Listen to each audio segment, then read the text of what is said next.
Hello, BookTube. I once again have a bunch of different miscellaneous bits of stuff, not one of which is enough for a whole video, but none of which I want to ignore or forget. It's a problem I've had a few times on these miscellaneous videos lately, and one of you, in response to that problem, emailed me the other day and said, well, if it's a bunch of miscellaneous bits of stuff that aren't big enough for a video on their own, when you lump them together, why don't you call it a Megastuff video?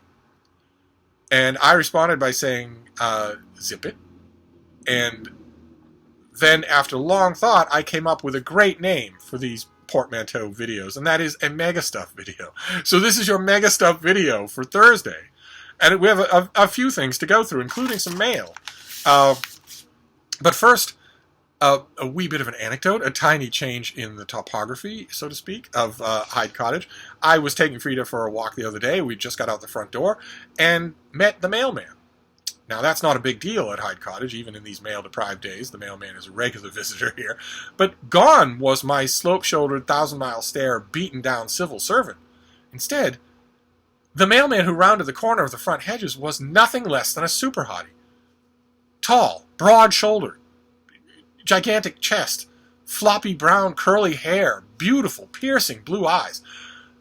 Just an incredibly handsome face, long, shapely arms and legs, just something. I thought it was a cruel, vicious joke. I actually asked him, what on earth? You're the mailman? What happened to my old mailman? And he said, yeah, he got retired. He took early retirement at the post office. The fact that there's such an enormous fund of early retirement for post office workers is part of why they are at the center of a very embarrassing internecine warfare between them and the President of the United States right now. But that little anecdote just serves to know that I now have a super hottie mail carrier, and I've never had that before. That has never happened to me before. This kid could easily do modeling. Easily he could. I will strike up a conversation with him. I will get to know him as I got to know my old mail carrier, and I'll find out what his story is. Why he hasn't been snapped up by a modeling agency, because we're talking that kind of beauty. It wasn't just that he was a fairly good-looking person. It was ostentatious. I can't help but believe still that it might be some sort of YouTube prank. But anyway, aside from the mailman, another bit and piece in our Megastuff video is, of course, babies. Because a while ago I asked you all to send me pictures of your Shakespeare collections in anticipation of ShakeTube 2020. And I mentioned, if you want, you could send me pictures of your dogs as well. I didn't actually expect that you would pose your dogs with your Shakespeare, but that has turned out to be true, and I couldn't be happier about it. I'm getting one after another adorable face, and the pretense of posing the dogs with Shakespeare is long since gone. Instead, it's just reason enough on its own. Like, for instance, Monkey. Look at Monkey. Isn't that incredible? What a face. There's Ziggy. I suspect that Ziggy may be a little melancholy because the owner, their best friend, is not with them at the moment. There's Chewie, and behind Chewie you can see a Simenon novel and also Anno Dracula by Kim Newman. Two fantastic choices. And look at Chewie's eyes. They're very discerning. Okay. Oh, wait a minute. Let's go back. There's Lottie. Look at this. She's got a tennis ball. This dog is probably just about Frida's size. Probably looks a little smaller because they don't have the fluffy hair. And it would be war to the teeth. If Frida saw a ball, she would want to take that thing right away. But look at that picture. That's incredible. And check out this. This is a dog ominously eyeing Shakespeare in Bulgarian. Look at that. That is a collected Shakespeare in Bulgarian for ShakeTube. Who knew? So we misbehaved again. And of course, some of you saw this when I originally showed it to you. Here, let me find it for you. One of you did a cartoon of me. Hello, BookTube. That was just awesome. You all cracked up. I cracked up. That is just incredible. And so flattering that somebody who's so talented would do a cartoon. And that cartoonist has struck again.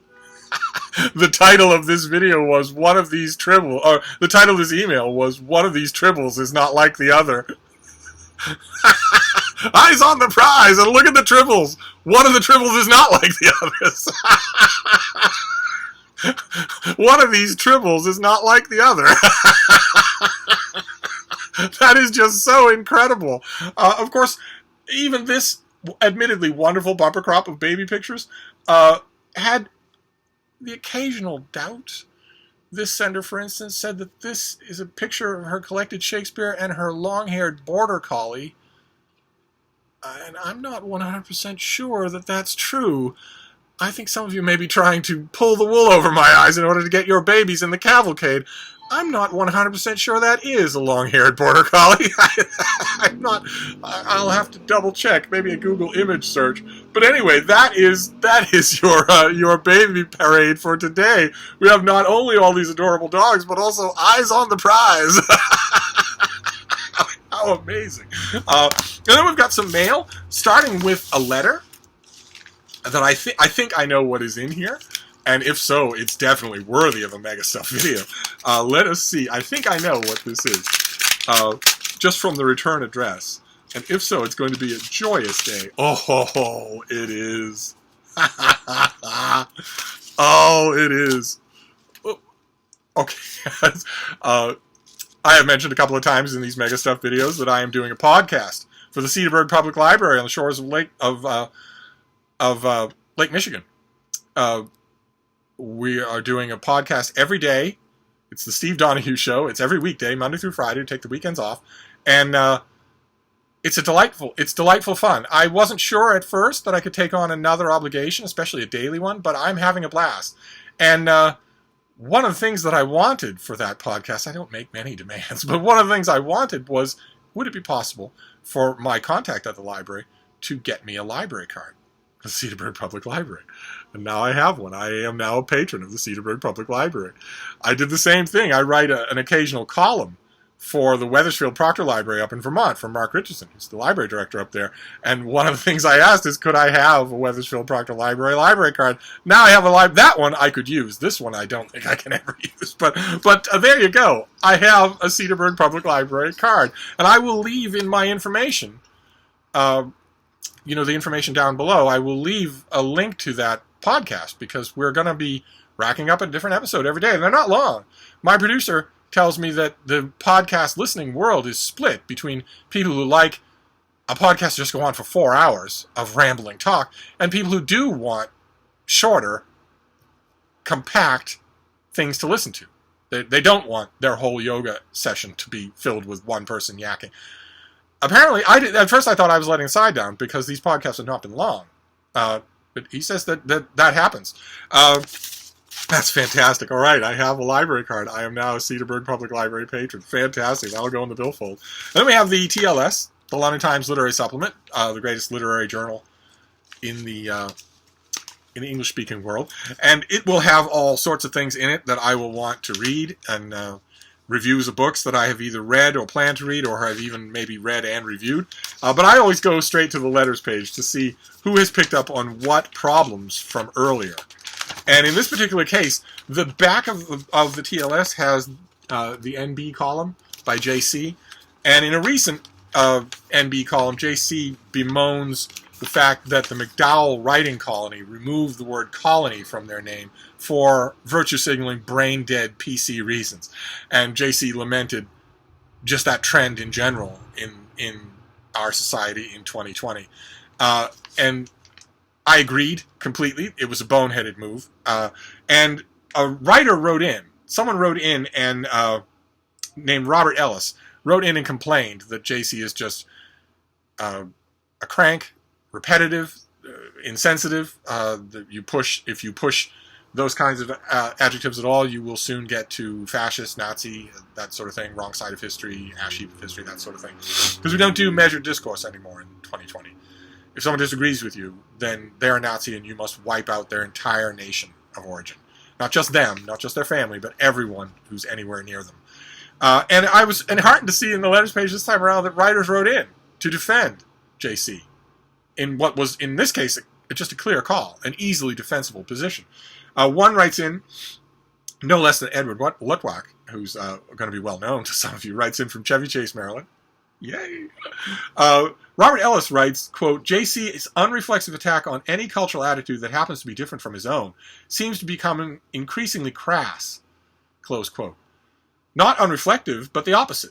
At a time of mass hysteria, For example, a recent Washington Post editorial on the urgency of renaming birds named after people who deviate in any way from intersectional dogma. No more Audubon's Oreo, and so forth. JC is simply defending our common culture against those trying to, quote, cancel it. The case Ellis himself cites is JC's all-too-mild objection to the McDowell Colony's decision to scrap the word colony from its title, even though it has zero connection to any actual colony. Ellis defends a decision that gives spineless cringing a bad name. I very much hope that JC will continue in calling out the new Yahoos.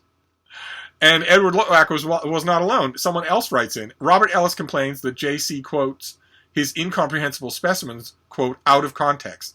I infer from this assertion that those incomprehensible excerpts are surrounded by paragraphs and even pages of accessible and pellucid prose. Perhaps Mr. Ellis would be good enough to share a few examples. And in the case of the McDowell Colony, I read their whole statement and all the attached statements, and it was ridiculous. There's nothing comprehensible about any of it. Context doesn't save it. It was just a dumb virtue-signaling PC decision. That's all. And it was done by the McDowell Colony out of cringing self-defense, because they know if they don't do that, they could get dragged on social media. And for some reason, that is the ultimate doomsday weapon in 2020. I don't understand it. I don't understand why massive companies or incredibly financially endowed institutions like McDowell would care if 12 psychos on Twitter, as they have been dubbed by Comicsgate, and in this case I think it's absolutely true, you can look at these people on Twitter and see that there's not enough of them to fill an elevator past its regulation weight limit. There aren't many of them at all. There's a tiny number. I have no idea why huge corporations, schools, universities, companies, the McDowell Colony, I have no idea why they run in terror of these beings. I don't get it at all. The McDowell Colony changed its name, obviously to avoid being roasted on Twitter. What a ridiculous reason to do anything. But anyway, that was the TLS. I will read the rest of it and find out, there's bound to be highlights other than the letters page. And then we have one package from a publisher. So let's see what we have. It's all downhill, because I'm a Cedarburg Public Library member now, and that's all that I care about. But let's see what we have now. Oh, okay, all right, a very nice finished copy here.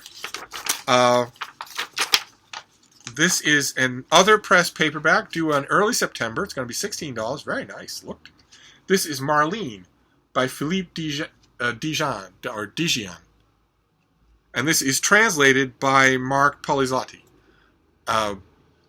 who translated The Order of the Day by Mark Villard last year. He's a good translator, very good. So I don't know anything about this, but seeing his name as a translator encourages me. So what have we got here?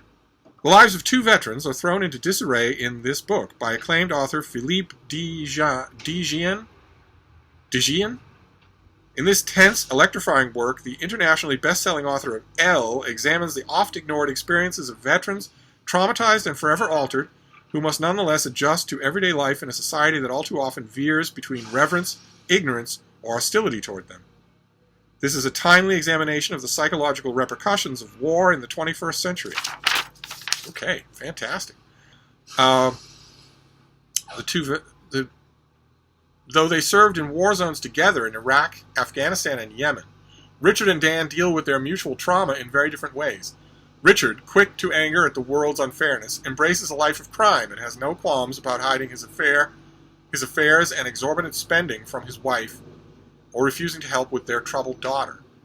Dan, however, tries his best to defeat the stereotype of the damaged, angry veteran by living a quiet existence with a simple job and never sharing his war stories. Okay, fantastic. That sounds interesting. And it's right around the corner, so I can get to it. This came out in 2017 in French.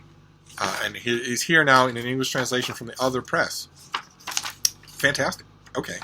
I don't know anything about this author, but I'm eager to learn. So that is your Megastuff video for Thursday. We have one book, a translation from the French, yet another entry in the endless parade of works in translation for 2020. I swear I've had more of such works in 2020 than in the last 5 years combined. So that's fantastic. And we have the Cedarburg Public Library. I am now a patron. We have the TLS, and we have our parade of babies. So there you go. Not a bad mail haul. Not a bad Megastuff day. So I'm going to wrap this up, and I will see you soon. Thank you, BookTube.